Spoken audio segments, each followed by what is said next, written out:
So you want to own a private island, your own stretch of sand with no neighbors, no HOA, no permission needed to build a bonfire at midnight. Prices for a modest private island can start under $1 million, genuinely less than a house in some cities. That's the part everyone shows you. Here's the part almost nobody mentions. Buying the island might be the easiest decision you make in the entire process. Private islands range enormously in price. A small, undeveloped island somewhere remote can sell for well under $1 million. On the other end, fully developed islands in the Bahamas or off the coast of Florida have sold for tens of millions, occasionally pushing past $75 million for the most exclusive listings. But here's the thing, almost every buyer underestimates walking in. The purchase price tells you almost nothing about what it actually costs to keep. Unlike a house on the mainland, an island doesn't come connected to anything. There's no power line running out to it, no municipal water main, no sewage system already in the ground. Every single one of those systems has to be built from scratch, usually shipped in piece by boat or barge. Fresh water often means installing a desalination system or shipping water in regularly. Power typically means diesel generators running around the clock, or an expensive solar and battery setup if the owner wants to avoid fuel deliveries. Getting materials and workers to the island at all can cost multiples of what the same construction would cost on the mainland, simply because everything has to travel by boat or helicopter. Then there's staffing. Even a modest private island typically needs a caretaker living on site or nearby, someone checking the generators, the water system, the docks, and the buildings between visits. Because an island left completely unattended for months at a time in a tropical storm zone is asking for expensive trouble. Add a full-time crew for a more developed island. Groundskeepers, security, boat crew, and staffing costs alone can run into hundreds of thousands of dollars a year before a single storm ever makes landfall. Speaking of storms, insuring a structure sitting in open water in a hurricane-prone region is expensive, when insurers are even willing to underwrite it at all. Some private island owners in the Caribbean and the Bahamas have found insurance either extraordinarily costly or simply unavailable at any price after a major storm season, leaving them to self-insure against the very real possibility that a single hurricane wipes out docks, buildings, and vegetation in one night. Here's a trap that's caught more than one buyer completely off guard: what's already living on the island. Actor Nicolas once owned a private island in the Bahamas, only to discover it was home to a population of a rare, protected iguana species.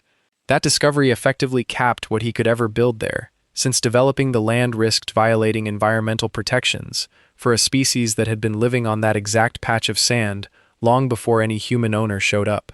He eventually sold the island in 2023 to, of all buyers, the world's wealthiest dog, a Chihuahua named Gunther, whose trust reportedly paid millions for it. The lesson buried in that strange headline is a serious one. Due diligence on a private island isn't just about the deed.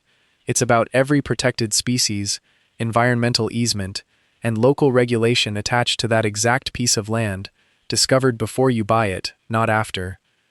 Then there's the trap of trying to actually build something. In 2005, Leonardo DiCaprio purchased Blackador Caye, a small island off the coast of Belize, with plans to build an eco-friendly luxury resort. Nearly 2 decades later, that resort still isn't fully open.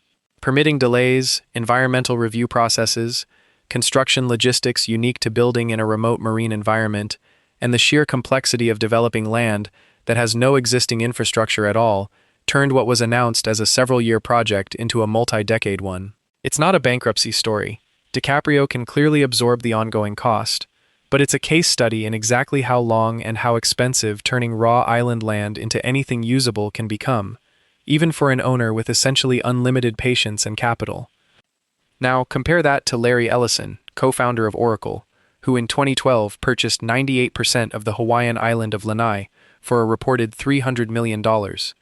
Instead of treating it as a private toy, Ellison has spent the years since investing heavily in the island itself, funding renewable energy infrastructure, agriculture projects, and resort development that employs much of the island's population. It's not philanthropy exactly. It's closer to owning an entire local economy and understanding that the economics only work if that economy actually functions. The difference between Ellison's approach and a typical private island purchase is the difference between buying an asset and buying an entire functioning system, and being willing to fund the system, not just the sand.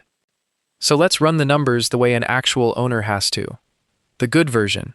You buy a modest, already developed island with existing power, water, and structures in reasonable condition, rather than raw, undeveloped land. You budget for a caretaker or small staff as a fixed annual cost from day one. You secure whatever storm insurance is actually available in that region and self-insure realistically for the gap, and you treat the island as what it is, an extremely expensive vacation property, not an investment expected to appreciate reliably.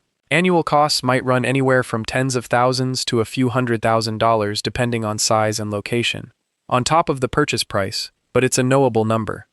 The bad version: you buy raw, undeveloped land, dreaming of building your own resort. Discover partway through permitting that protected wildlife or environmental regulations cap what you're allowed to build.